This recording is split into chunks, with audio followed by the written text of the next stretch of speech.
गणेश चतुर्थी से लेकर अनंत चतुर्दशी तक गणेश पुराण कहती है। तो गणेश जी अगर लेकर आ रहे हैं तो बैठी हुई मूर्ति लेकर आए, और गणेश जी लाए मना नहीं है। गणेश जी जब लेकर आए तो घर में बिठाने के लिए ला रहे हैं तो राइट सूंड का गणेश लेकर आए, सीधी हाथ का। आपका सीधा हाथ देख लेना, उसी के हिसाब से गणेश जी को अपनी ओर रखकर, या गणेश जी का सीधा हस्त कमल देख लेना। आपका तो उल्टा मान्य होगा जब आप देखेंगे तो गणेश जी का जो सीधा हस्त कमल हो उस साइड अगर गणेश जी की सूंड है तो वो सूंड का गणेश घर के अंदर विराजमान हो। उल्टी सूंड का गणेश, लेफ्ट सूंड का गणेश, ये गणेश व्यापार, व्यवसाय, फैक्ट्री, दुकान, बिजनेस, ऑफिस जगह पर विराजमान हो। महाराज भगवान बैठ गए गणेश जी महाराज, इसलिए हमारे हिंदू रीति शास्त्र रीति कहती है गणेश जी जब जब खड़े होते हैं तब तब संहार करते हैं। गणेश जी जब जब खड़े होते हैं तब तब किसी ना किसी का संहार करते हैं, और गणेश जी जब बैठे रहते हैं तो सुख, समृद्धि, वैभव, आनंद, संपदा प्रदान करते रहते हैं। यहां तक जो जीवात्मा मर कर आती है, जो जीवात्मा भगवान गणेश के सम्मुख में आकर प्रथमता में खड़ी होती है, उस जीवात्मा के सम्मुख खड़े होने पर गणेश जी उसका फल भी प्रदान कर देते हैं। जा, मैं तुझे, तू मेरे सामने खड़ा है, मैं तुझे ये सुख देता हूं, जा। जब गणेश जी प्रवेश करें आपके घर के अंदर तब 2 घी के दिए दोनों ओर जलना चाहिए रिद्धि सिद्धि के लिए। तब प्रवेश मेरे गणेश जी महाराज सीधा चरण अंदर रखकर प्रवेश करिए और गणेश जी की स्थापना करिए। और स्थापना के समय पर 2 बिंदी, जहां गणेश जी बैठे साइड में कोई दीवार हो तो एक हल्दी की, एक कुंकू की बिंदी जरूर लगाएं। क्यों? जब आखिरी दिन हम अनंत चतुर्दशी के दिन गणेश जी को जब विदा करें तो ये रिद्धि और ये सिद्धि, ये कुंकू और हल्दी की बिंदी नहीं, ये रिद्धि और सिद्धि हैं। बहुएं हमारे घर में रह जाए। गणेश जी महाराज हमारे घर में आ गए। गणेश जी की सबसे पहली जो आरती हो, उस आरती के समय पर अगर धूप बत्ती जलाई जाए या गोबरी को जलाकर उसमें गूगल छोड़ी जाए, और गूगल छोड़ने के बाद गणेश जी का नाम ध्रुम वर्ण कह दिया जाए तो गणेश जी को तुम्हारे घर की पूजा स्वीकार करना पड़ती है। बस वो समय हम जानते, हम तो बस उतना जानते हैं कि शिव महापुराण में लिखा और मुद्गल पुराण में लिखा, गणेश पुराण में लिखा, गणेश जी का एक नाम होता है ध्रुम वर्ण। क्या नाम है? ध्रुम वर्ण गणेश जी का एक नाम होता है। जब हम धूप जलाकर और धूप लगाने के बाद में गणेश जी की सबसे पहली आरती करने के पहले अगर हम सबसे पहली आरती गणेश जी की कर रहे हो, अपने घर में स्थापना कर रहे हो, बिठा रहे हो, और तुम चाहते हो कि गणेश जी मेरे घर में आके मेरी पूजा को स्वीकार करें और जो मांगू मेरा गणेश मुझे दे 10 दिन के अंदर, तो पहला नाम लेकर पुकार लेना ध्रुम वर्ण विनायक, बैठो, बस काम हो गया। वो फ्री होकर आता है, वो बैठता है अलमस्तता में। कहां चढ़ाते हैं दुर्बा? गणेश जी का जो दांत टूटा है उस दांत की ओर गणेश जी को दुर्बा समर्पित करी जाती है। अभी गणेश जी विसर्जन हुए, गणेश जी को जल में विसर्जन किया, तो आपके मन में एक प्रश्न तो खड़ा होगा, आया तो होगा कि गणेश जी के 10 दिन तक बिठाओ, नित्य पूजन करो, ने पाठ करो, ने अर्चना करो, ने 10वें दिन इनके विसर्जन कर दो, और वो भी पानी में कर दो, पानी में विसर्जन करो। तो ये कहां लिखा कि जल में विसर्जन करो? श्रीमद् भागवत पुराण की रचना जब वेद व्यास जी महाराज करने के लिए बैठे, वेद व्यास जी ने सुखदेव जी से कहा कि मैं मंत्र बोलूंगा, मैं श्लोक बोलूंगा, इसको लिखेगा कौन? तो सुखदेव जी ने बोला गणेश जी से विनती करो। गणेश जी से कहा कि आप लिखोगे? गणेश जी बोले मैं लिखने को तैयार हूं, पर बोलते बोलते तुम रुक गए तो मैंने भी लिखना छोड़ दूंगा, उसके बाद मैं भागवत को विराम दे दूंगा, मैं आगे नहीं लिखूंगा। अब वेद व्यास जी बड़े चक्कर में पड़ गए, क्या करें? तो गणेश जी से कहा मेरे श्लोकों में कुछ गड़बड़ी हो सकती है, उसमें से गलती को छांटना पड़ेगा, फिर लिखना पड़ेगा। कितना सुंदर संबोधन श्री वेद व्यास जी ने कहा कि मैं जो श्लोक बोलूंगा आपको लिखने के लिए है, उसमें मैं कुछ गलती करूंगा, लिखना है। क्यों कहा वेदव्यास जी ने ये बात? गणेश जी भगवान है, वेदव्यास जी कहते हैं मैं तो संसारिक मनुष्य हूं ना, गलती तो कर सकता हूं। गलती कौन करता है?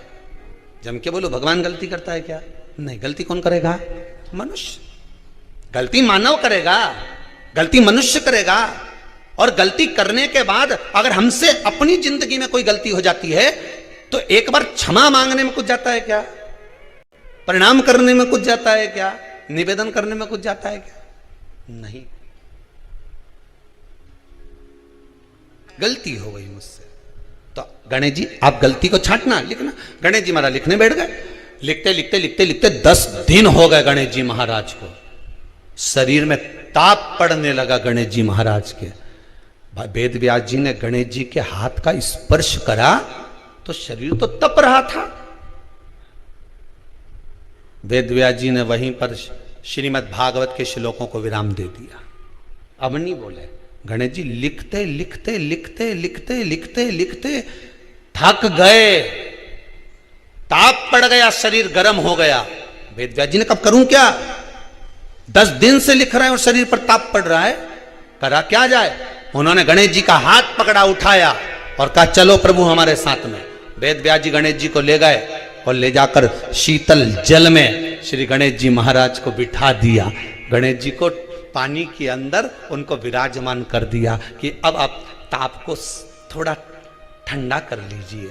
शीतल जल में बिठाया। उस दिन से नियम हो गया कि 10 दिन गणेश जी बैठते हैं और फिर उनका विसर्जन होता है पानी के अंदर, जल के अंदर,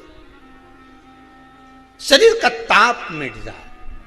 तो गणेश जी ने वचन दिया है वेदव्यास जी महाराज को, आपने मेरे ताप को मिटाने के लिए मुझे जल में बिठाया है।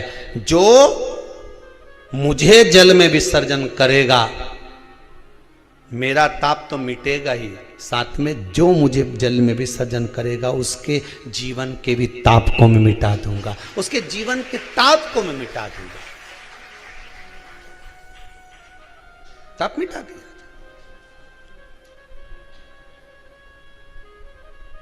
पर करो गणेश जी का विसर्जन, मना नहीं है वो, पर अच्छे से करो रे हो।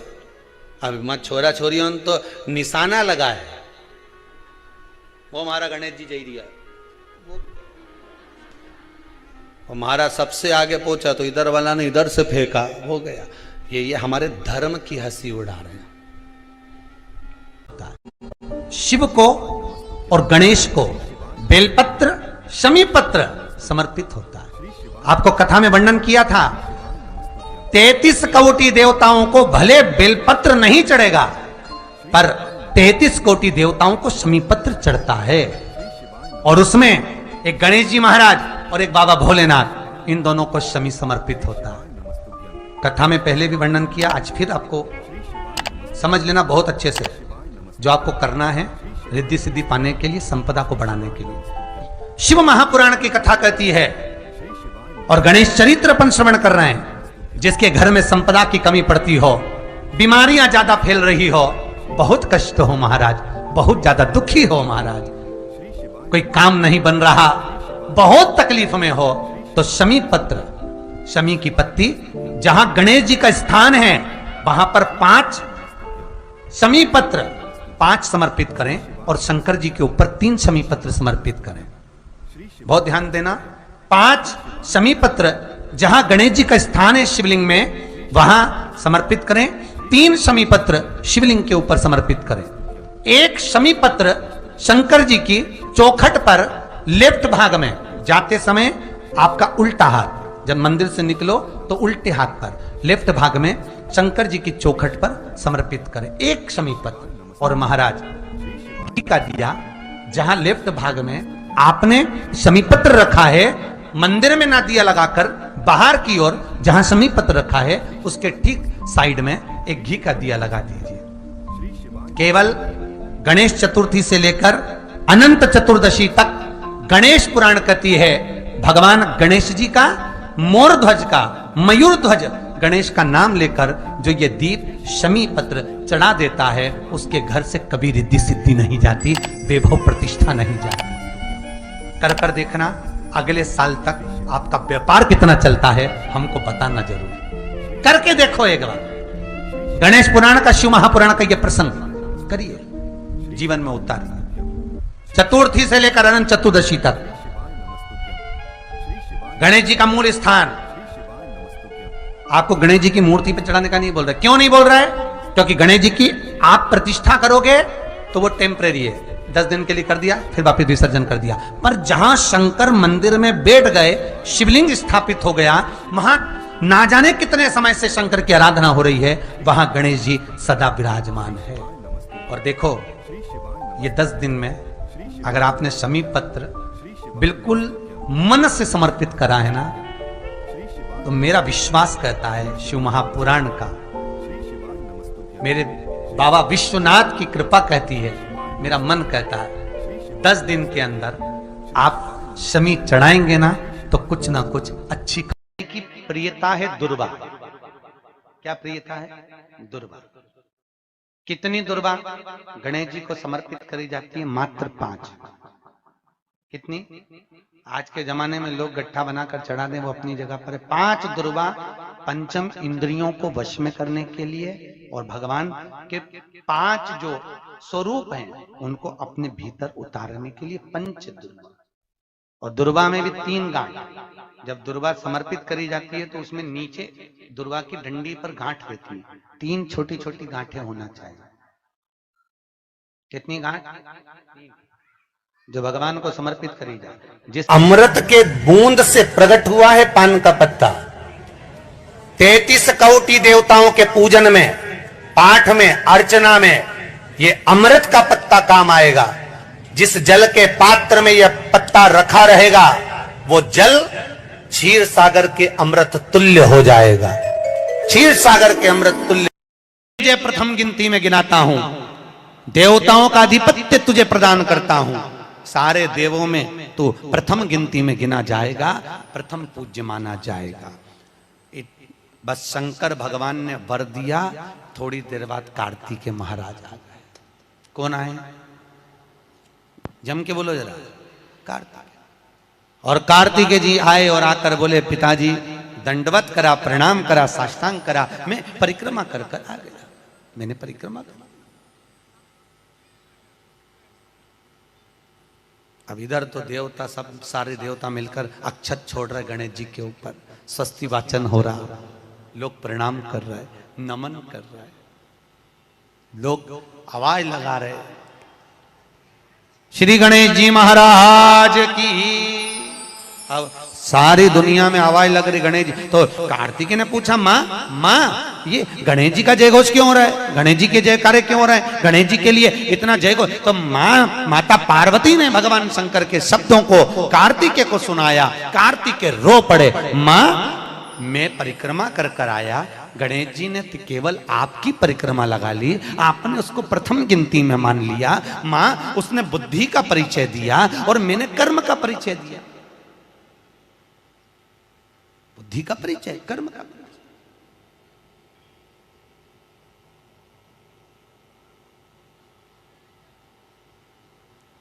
मैंने कर्म कर दिया।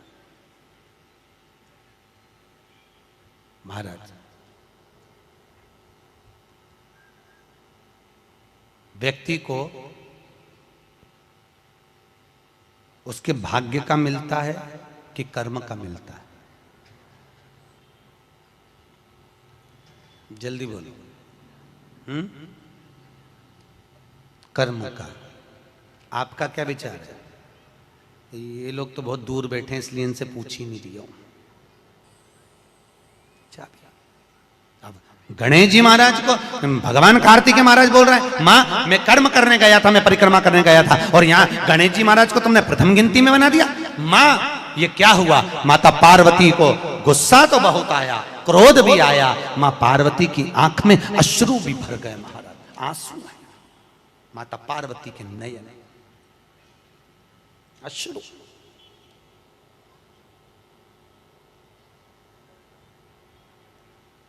मां खड़ी हो गई। माता पार्वती ने आज खड़े होकर भगवान भोलेनाथ जी से निवेदन करा, आपने अपनी जिंदगी की ये गलती कर दी। क्या गलती? शंकर भगवान पूछ रहे हैं, कौन सी गलती? तुमने गणेश जी को प्रथम गिनती में बना दिया, कार्तिकेय भी तो गया था। अगर कुछ थोड़ा सा आशीर्वाद रखना था तो कार्तिकेय के लिए रखना था, पर तुमने केवल गणेश को प्रथम गिनती में बनाया है, ये तुम्हारी गलती है। तो गणेश जी ने परिक्रमा भी तो करी है। माता पार्वती खड़े होकर शंकर भगवान से बोली, भोलेनाथ मैंने अपनी जिंदगी में आपसे कभी कुछ नहीं मांगा, पर आज तुम्हारी यह पार्वती तुमसे एक वर चाहती है। शंकर भगवान ने कहा मांग, तुझे क्या चाहिए? पार्वती कहती है आज के बाद तुम्हारी कभी पूर्ण परिक्रमा ना लगे, आज के बाद तुम्हारी कभी पूर्ण प्रदक्षिणा ना हो। पूर्ण नहीं होना चाहिए। कौन ने मांगा? जम के बोलो, पार्वती। शंकर की पूर्ण प्रदक्षिणा माता पार्वती ने कह दिया भोलेनाथ आज के बाद ना हो, क्योंकि तुम भोले हो, तुम्हारे आसपास कोई घूम लेता है तुम उसको कुछ भी निकाल कर दे देते हो। बहुत ध्यान देना, उल्टी सूंड के गणेश बहुत कम बनते हैं। तीसरी पुष्टि, चौथी रिद्धि और पांचवी सिद्धि। ये व्यक्ति के नाम के आगे जो लिखा रहता है ना श्रीमान, ये श्री संबोधन कहाँ से आया? और एक पीछे लिखते हैं, जैसे नाम के आगे लिखते हैं श्री और पीछे लगाते हैं जा में ई की मात्रा जी। लिखते हैं कि इधर नहीं लिखते? लिखते हैं श्रीमान अग्नि प्रसाद जी, श्रीमान बद्री प्रसाद जी। गणेश जी लाते हो भादो महीने में, तो विसर्जन करो, तो विसर्जन के समय पर 2 बिंदी, एक कंकु की एक हल्दी की, दीवार पर जरूर लगा देना चाहिए। क्यों?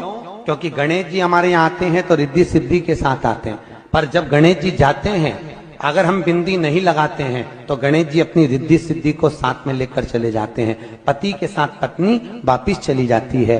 जब हम बिंदी लगाते हैं तो उसका मतलब होता है कि हमारे घर की बहू हमारे घर में रहे, बेटा भले भ्रमण के लिए जाए। तो गणेश